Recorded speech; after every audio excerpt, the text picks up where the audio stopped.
5 months ago, renowned short seller Carson Block said that the partisan divide in D.C. was so wide that a debt default might be unavoidable.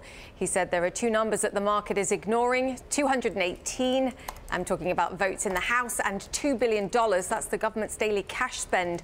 With us now from San Francisco to explain is Carson Block, CIO and co-founder of Muddy Waters. Carson, great to have you on the show. The difference today, of course, is that time is shorter. We've got the dynamic of failure here with the healthcare bill. How does your concern compare today? Well, actually, I'm more concerned than I was in March. If you told me in March, when I wrote that piece, that we'd be here at the beginning of August and we wouldn't yet have raised the debt ceiling, I would have at least expected that there would be a lot of conversation in Congress about this and in D.C. And almost the opposite is true.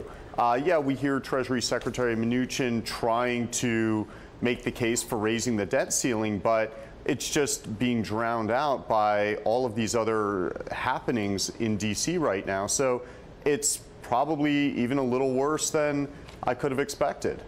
So is your main concern, Carson, that this is just compared to all the stuff with healthcare and taxes and Russia investigations, that nobody is putting the priority on this that it deserves?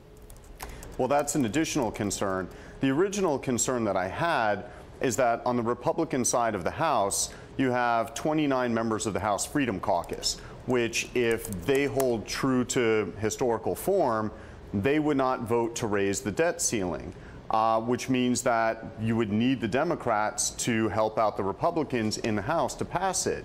Now, the problem that I saw then is the Democrats probably wouldn't be willing to help the Republicans until it got down to the wire.